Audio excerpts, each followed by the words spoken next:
Welcome to another edition of the Federalist Radio Hour. I'm your host, John Davidson, political editor at the Federalist, and I'm joined today by Peter Wood. He's the president of the National Association of Scholars. He is the author, most recently, of 1620, a critical response to the 1619 project, which just came out last month. Mr. Wood, thanks for being with us. Well, thank you so much for having me. I guess we should start with the title of your book, Critical Response to the 1619 Project.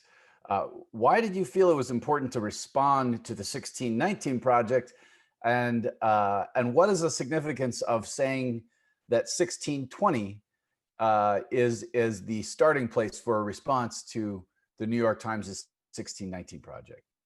Well, one doesn't write a book to go after something that looks incidental. So I judged that the 1619 project was something of national significance, that it was driving a lot of attention in the general public, but especially in the nation's schools, and that required fairly vigorous response.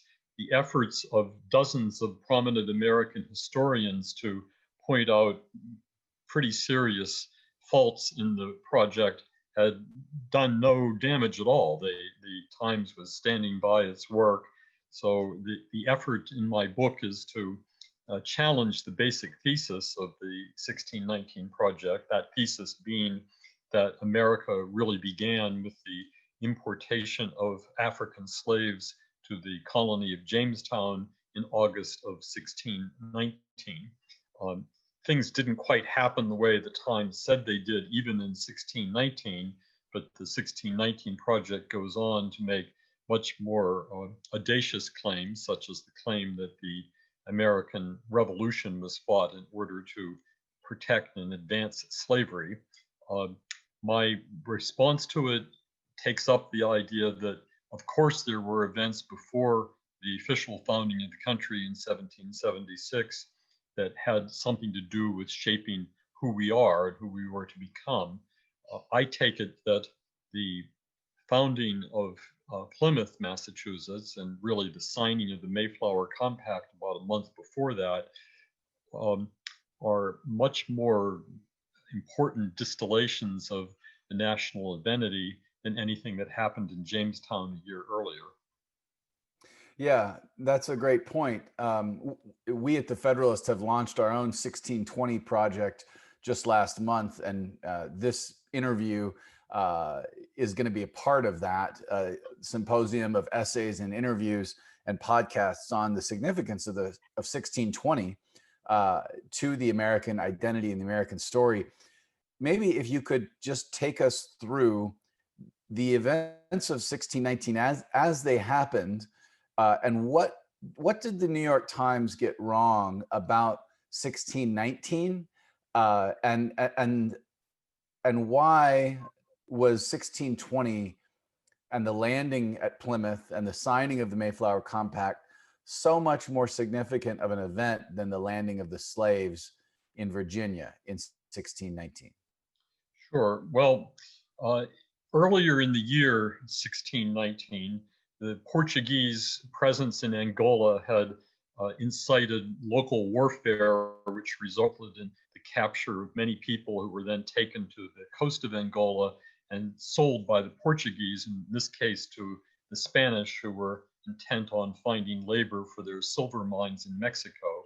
A convoy of Spanish slave ships sailed across the Atlantic, and British and English pirate ship under a Dutch flag intercepted this slave convoy, captured one of the ships, and took the slaves, sold almost all of them in Bermuda, and then sailed north with 20-some leftover slaves.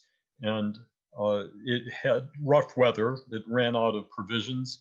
And as it put into Port Comfort near Jamestown, it was eager to get food. So it traded its 20-some slaves for provisions, and then it sailed away.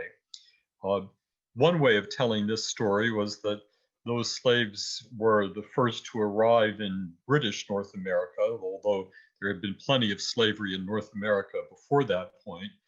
But this is the first time slaves arrived in a British colony. But another way to tell the story is that when those unfortunate captives arrived at Jamestown, they arrived at a place that did not recognize slavery as a legal institution, and it quickly transformed the captives into indentured servants. Within a few years, these people had worked off their indentures. They became free citizens of Virginia. Some of them became fairly prosperous landowners. Some of them intermarried with the white population. One of them brought a lawsuit against a white neighbor and prevailed in Virginia court. From all we can tell from the scant historical records of the period, what happened in 1619 was not the beginning of chattel slavery in British North America, but the beginning of a kind of integration. Would that it had continued down that path, but some 50 years later, something else happened and chattel slavery really did arise. But the Times picked a wrong date, basically. This was not where slavery began in America for a variety of reasons. Native American tribes had been busy enslaving other people, including white people, when they got the chance. The Spanish had brought many slaves to Mexico. The Portuguese were bringing slaves to Brazil. So slavery was in the New World. The Spanish had even brought slaves to Florida and Georgia. So in what was eventually to become the United States, slavery had preceded Jamestown by about 100 years. So those are historical mistakes, inaccuracies.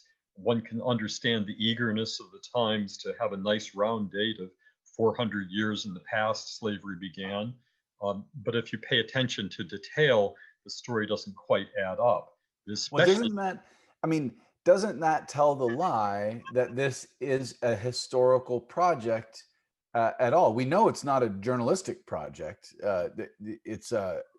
It wasn't even pitched to their audiences as a journalistic project.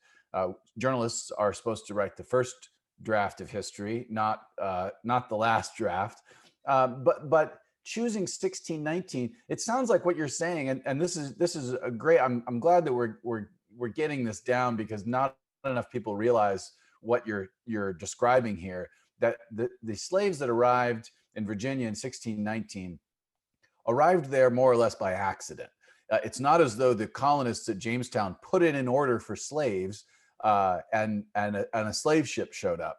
It was out of necessity. It was the result of circumstances that had nothing to do with the colony in Virginia, with the British colonists in Virginia.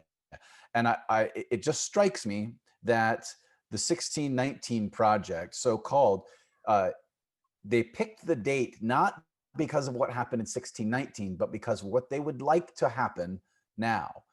In other words, this is a political project. It's not journalism. It's not history. It's politics. It's a political project masquerading as history. Right. The Times certainly put it forward as a reframing of American history. Reframing is their word. The reframing is meant to focus on facts that have been suppressed or never been told before. There's a lead quote from John Hope Franklin that declares that this is the truth that had not yet been spoken. So the Times is presenting this as fact and as straight history, but it's certainly motivated by a political program of trying to accentuate, aggravate racial tensions in the country. I think there's a backstory to that, which I'm happy to touch on. In 2019, the Mueller investigation against President Trump, the allegation that he had been colluding with Vladimir Putin to throw the election his way in 2016, had turned up to be empty. There was no evidence for that at all, and Mueller unhappily went away with no results at all. The New York Times had gone all in proclaiming that this investigation was going to nail Trump. Right. And when it didn't turn out that way, grave disappointment settled in on the editors. They held a high-level meeting in the summer of 2019, trying to figure out what to do next. Mueller didn't work. What would work? As it happened, this Nicole Hannah-Jones, the editor and lead writer of the 1619 Project, had been working on her deal since January, and it fell right into place. The New York Times decided to pivot to racial division, as its new line of attack on Trump, and the 1619 Project was a forceful way to push that into the public sphere. So, yeah, it was, in other words, it was Plan B for their political project, and the fact that it was a historical project or masquerading as history didn't seem to stop them. And as you're telling this backstory, I can't help but think what would come after the 1619 Project rolled out, which were these nationwide Black Lives Matter protests, riots, civil unrest. At one point, Nicole Hannah-Jones said that she would be proud to have these called the 1619 riots, which is telling, I think, combined with some of her other statements about contemporary politics. It strikes me too that for as much as the New York Times put the effort into branding this as the 1619 Project, and they did a good job of branding it as the 1619 Project. You say 1619 now, and people know what you're talking about. They didn't spend very much time talking about the year 1619 or the years preceding 1619 or the years following it. Even the basic historical facts around the landing of that slave ship, of that pirate slave ship, really didn't get much play. It wasn't part of the discussion. It's almost as if they were incurious about the actual history of the British colonies during this time. And I guess that maybe lead into the next question, the significance of 1620 as over and against the significance of 1619. It seems to me, and I think you would agree, that the signing of the Mayflower Compact and the landing of the Pilgrims at Plymouth Rock had much greater historical significance and much redounded down the centuries in a much greater way than anything that happened in Virginia at this time.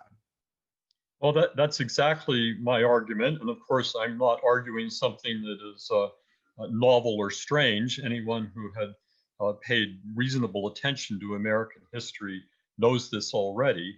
It has, however, fallen out of fashion. We now tend to treat the Pilgrims and Plymouth Colony as an effort to tear away from the Indians their native rights to the lands and hunting grounds, to stimulate war and oppression. So Pilgrims have fallen into the same wastebasket of history that a lot of other important elements have in our history. But why does 1620 really matter is the question. Well, here we have yet the arrival of another ship. In Virginia, it was the Golden Lion was the pirate ship. In New England, we had the arrival of the Mayflower. But the Mayflower was not a ship crammed full of the people we call pilgrims, the Leiden congregation that had decamped from Holland because they were afraid their children were becoming Dutch rather than English. Most of the people on board, a majority, were the people that the Pilgrims called the strangers being people that the London Mercantile Company had subscribed to come to Virginia, Northern Virginia in this case, to become settlers. And once the ship was blown off course and arrived to the unpromising coast of Cape Cod, the strangers were pretty unhappy. But one thing they said was that these contracts we signed are null and void. We're no longer under English law here. We're outside their territory, so we can go where we want and do what we want. This was on a ship that was already pretty much bereft of provisions. They were quarreling with each other even before this event, and it was an unpromising beginning. Here at the very start of winter in a strange land with an uncertain welcome from the native inhabitants, they were about to split up and see who could survive, a 17th century version of Survivor. The leaders of the Pilgrims thought better of this, and on November 11th, 1620, anchored off what's now Provincetown, Massachusetts, they reached this agreement that we call the Mayflower Compact. It set up what they called a civil body politic. They were going to govern themselves by means of elected leaders. They were going to establish their own laws. They recognized the sovereignty of the English king, but he was far away and had no instruments of power there. They set aside their differences.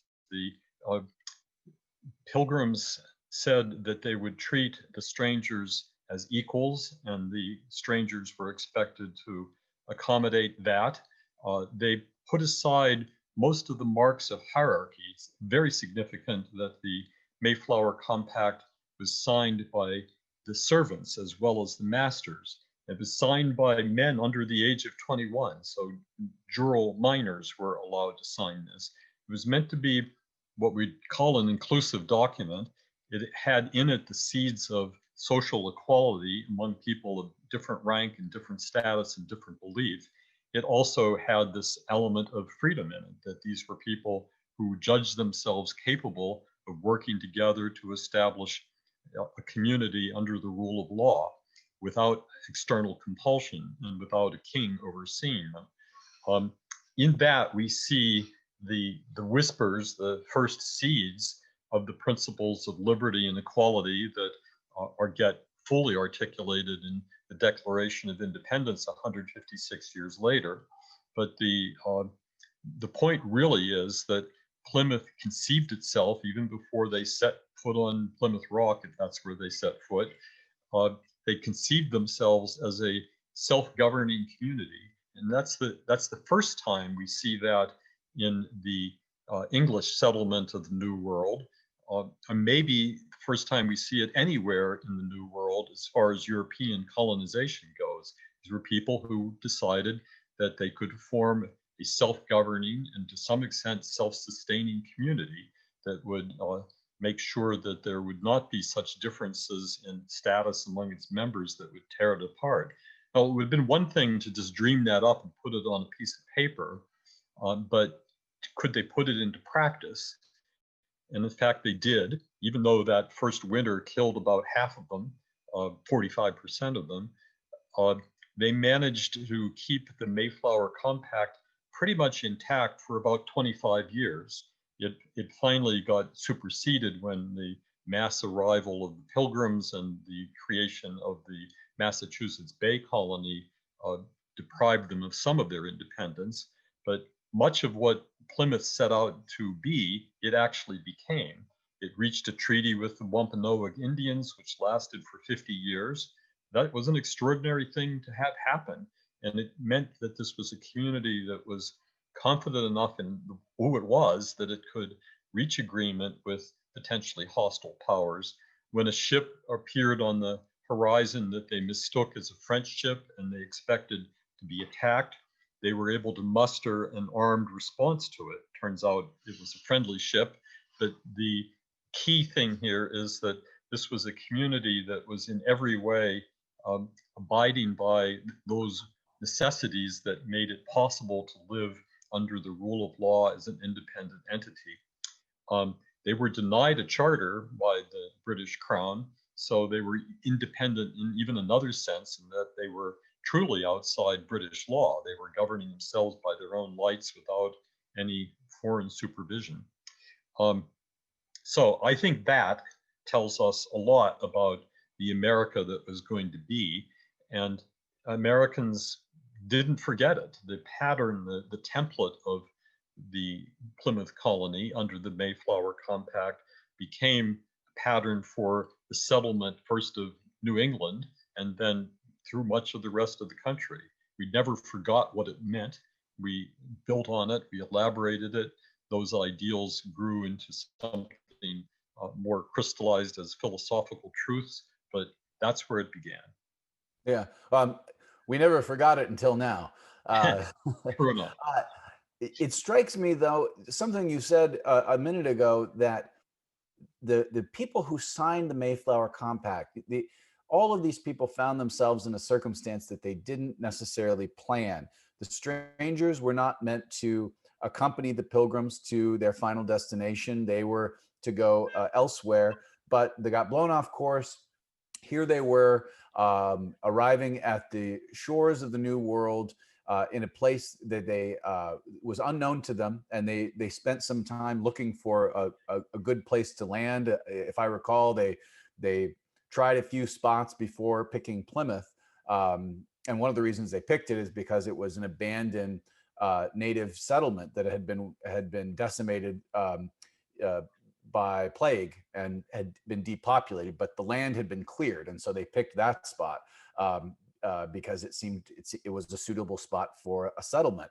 But it strikes me that in the signing of the compact, you mentioned that there were people who signed this who wouldn't normally have signed such a document, maybe back in Europe or in England, and that in that sense, it was a progressive document. I don't mean progressive in the modern political sense, but it was a liberal document in the signing of it, because they were inviting people into their experiment in self-government who might not otherwise have been considered social equals, but in the circumstances, they decided that they would all be equals with one another in this compact, in this society that they were forming. And what they and I guess that's important, that they were forming a society. It wasn't a mission of conquest. It wasn't a mission for gold. It was the formation of a society. That's why they had women and children with them. And it seems to me, and the reason I bring that up, that there were people who signed the Mayflower Compact that would not have normally maybe signed it, such as the strangers, or as you mentioned, someone who was under the age of 21, because it was, like the Declaration of Independence would be, an aspirational document and an aspirational enterprise. And that seems to me the very opposite interpretation that the modern left and the 1619 Project puts upon not just the Mayflower Compact, but on the Declaration and on the Constitution. Is that fair to say? Yes, I would. Yes, I agree entirely. My way of phrasing it would be that these aspirations are ideals, and it's the nature of ideals that we don't expect them to be fully realized at the point at which they are first articulated. They become the goals that we strive to achieve. So I think the Pilgrims and the Strangers both realized that hard times lay ahead, that this rule of law thing was going to be difficult, and it was. But the setting forth of the ideals tells you where we're headed, where we want to go, and that matters a lot. I guess we play that against the sort of materialistic history that, or the kind of cultural Marxism that lies behind the 1619 Project that says once slavery is there in any form, that becomes the dominant mode of production and everything else falls in place. Well, there was no dominant mode of production based on slavery or coerced labor in Plymouth. There was a desperate effort to survive. It depended ultimately on the success of the native peoples teaching the Pilgrims what they could grow and what they could harvest and where they could hunt. So, that makes the Plymouth story of really no interest to the modern American left. It doesn't have enough in it of materialistic exploitation. It wasn't the Pilgrims who cut down the trees and farmed the land first. It was the Patuxet Indians who at that point were, to all intents and purposes, extinct. So no story there, but lest we forget, we can go back to Jamestown and see the beginning of a regime of forced labor and exploitation of peoples. And that's much more to the liking of those who want to not focus on our aspirations, but on the forms of exploitation that crept into American life early on. And I suppose the interpretation that the left would give even to the Pilgrims and Plymouth Colony and its remarkable relationship with the local Indians that they allied with, uh, they would frame that in terms of exploitation. Um, but but it seems to me that it was less a relationship based on exploitation than uh, uh, mutual advantage and mutual benefit. And maybe we could touch on that too, because that seems to be a pretty important part of the story of the Pilgrims, is how they survived and how they were willing, maybe in ways that other groups were not and did not engage with the Indians. They didn't conquer the Indians. They didn't make war on the Indians. Uh, Unlike the Spanish conquistadors, unlike other Europeans who had interacted with indigenous peoples throughout North and South America prior to this. What was different about the Pilgrims' relationship with the Indians that they encountered? Well, I think first of all, what was different was that the Pilgrims, when before they got to Plymouth, they had landed on Cape Cod and found an abandoned Indian village, and it was abandoned with food stores left in it, which they helped themselves to. But they sought out Indians and tried to pay for the food that they took, and they felt very bad about taking the food. As it happens, the people who'd grown that food had died off in the plague, but that kind of haunted the Pilgrims that they had stolen for survival's sake. When they got to Plymouth, the native peoples were glimpsed always in a distance, but there was no contact for quite a while. And what was going on has now been pretty well told by historians. The Patuxet Indians were part of this larger group called the Wampanoag. They had been severely hurt by this plague, lost many, many people, and their traditional rivals, the Narragansett tribe to their south, was beginning to take advantage of their weakness. And the Massaquoi, the chief of the Wampanoags, thought that he could maybe reach an agreement with the Pilgrims that would bring in a potential ally. So there was calculation on the part of the native peoples that the Pilgrims could be a reliable ally, but that was an untested hypothesis. So he sent two emissaries, one at a time, both of whom had some grasp of English. So as most school children may have known, at one point there was this almost miraculous moment when a fierce-looking native walked into Plymouth and said, "Greetings, Englishmen," and they were knocked off their feet. But this was the beginning of a relationship that, of course, could have gone sour very quickly. The hungry, needy settlement of Plymouth could have seen the native peoples as an enemy to be neutralized, but instead they reached an agreement. They negotiated carefully, both sides did, and the agreement they reached held. I think that's, it held much longer than almost all other treaties with Native Americans in American history held. It is 50 years without bloodshed and without serious incident.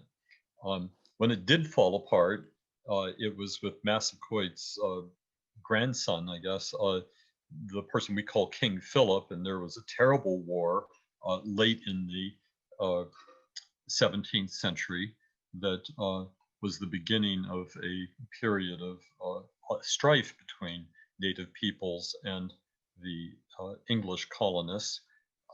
But note that that was not the Pilgrims. This was a period of of peace achieved by mutual understanding and mutual respect. Yeah.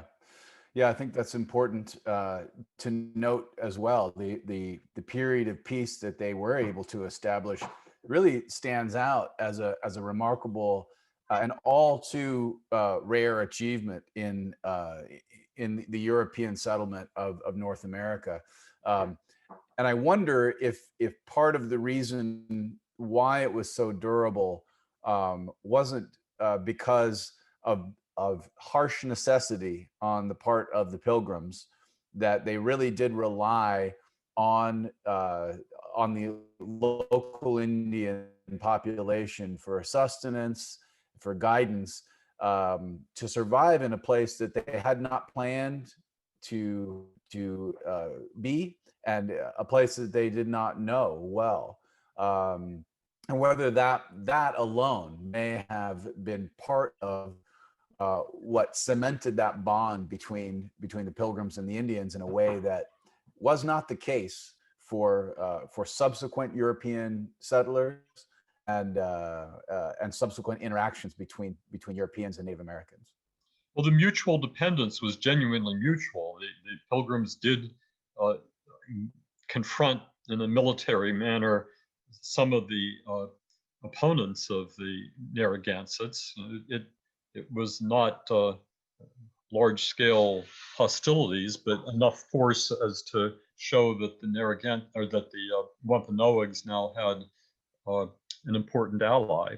So calculation entered into it, but I think before long, mutual admiration entered into it as well. Both sides could see in the other a trustworthy ally, and trustworthy allies, as we know even today, are not so easily found and kept. Yeah, that's right. That's right.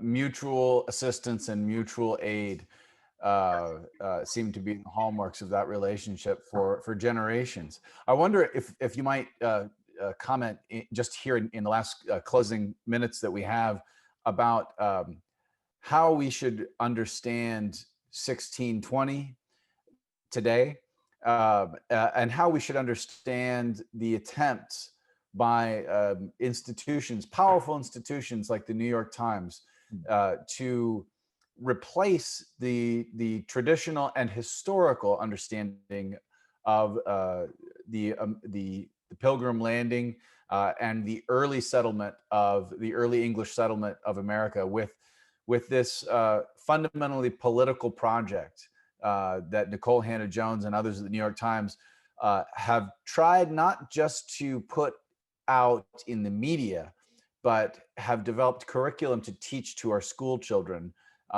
in their reframing of these important historical epochs in American history. How should we understand it, and what's the best way to push back against this narrative? Well, a lot of questions there. The 1620, I would say we should understand through the lens of sort of radical contingency. Nothing that happened then had to have happened that way. People were making choices, and they happened to make some very good choices. The happenstance that they arrived in coastal Massachusetts could have been a bloody disaster. They could have starved to death. They nearly did. What we see in any circumstance is easy to mythologize as, oh, these great pious people came and established a colony and had a wonderful Thanksgiving feast a year later. Well, mythology is not the worst of all sins that humans can commit, but we don't really need that. We can look here at the bare facts, and the bare facts summon admiration. I think any adult American ought to be able to tell this story as a serious set of events that redound even to this day. The principles that we can govern ourselves well, that we can reach across our differences and find enough, maybe not to solve every problem, but to address our basic concerns, is necessary for self-government. And you have to admire these people, because if you let that admiration slip away, you end up with an alienation from the basic project of your country. no nation can survive if people actually hate their own nation. They may survive for a while, but not for long.